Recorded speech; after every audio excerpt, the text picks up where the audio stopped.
Abanyeshuri barenga miliyoni enye basubiye mu biganza by'abarimu. Uyu munsi imihanda y'u Rwanda yahinduye amabara, yakira abagenzi bashya bambaye impuzankano zigiye zitandukanye.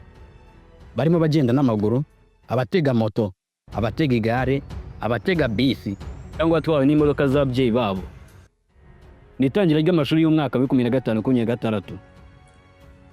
Reka ngusabe gukora subscribe kugira ngo tuzajye tubana amakuru yandi kandi umenye byinshi kuri itangira ry'amashuri y'umwaka wa 2025-2026 uko byagenze, kandi turahari kugira ngo tukugezeho amakuru ya nyayo kandi gatanu ku kandi. Guhaye ikaze. Aho mashuri y'incuke n'abanza akenshi biga mu hafi y'imuhira, aho umuntu ashobora kujyana n'amaguru cyangwa no mu mijyi bajya ku ishuri rya kure. Ababyeyi bagiye bahitamo bakabashakira bisi cyangwa se bakabitwarira. Bose bahuriye ku ishuri bambaye impuzankano zigiye zitandukanye, ndetse kandi no mu mashuri yisumbuye biga bataha ndetse n'abiga babamo. Nabo uyu munsi bahuriye imbere mwarimu, nubwo abiga bacomitse batangiye ingendo zabo mu cyumweru gishize bitewe n'intara bagiye baturukamo. Igitabo kigaragaza imibare y'uburezi mu Rwanda cy'umwaka wa 2023-2024 kigaragaza ko amashuri y'incuke utabarimo ibigo mbonezamikurire y'abana batoya, abanza n'ayisumbuye, yaba y'uburezi rusange ndetse n'ay'imyuga, yari afite abanyeshuri barenga miliyoni 3,900,000. Kuri bo hariyongeramo abatangiye umwaka w'amashuri ushize. Uhereye ku mibare ya 2024, leta niyo ifite amashuri menshi kurusha abafatanyabikorwa bayo, aho muri uriya mwaka yari ifite 31.5% y'amashuri.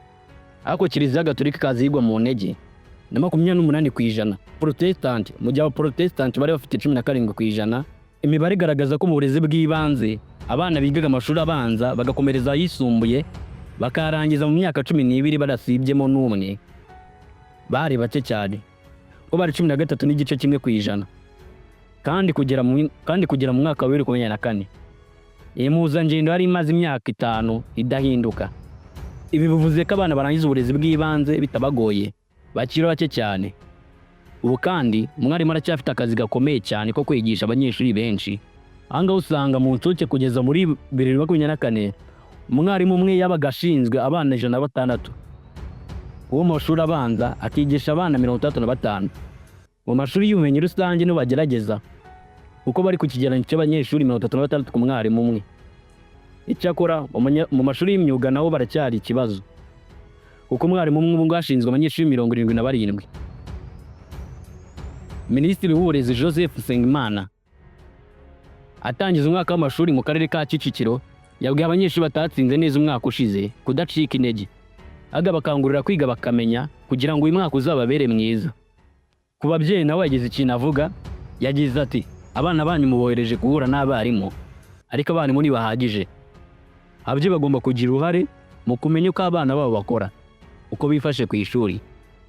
Twasaba rero uko ababyeyi bajya bagera ku mashuri bakayabaza uko abana bakora n'icyo bakora kugira bafashe abana kwiga.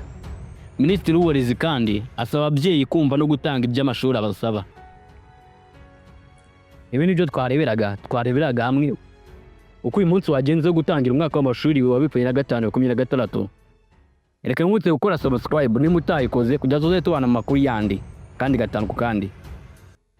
Reka ngwifurize umunsi mwiza cyangwa se umugoroba mwiza bitewe n'igihe wumva iki kiganiro. Murakoze.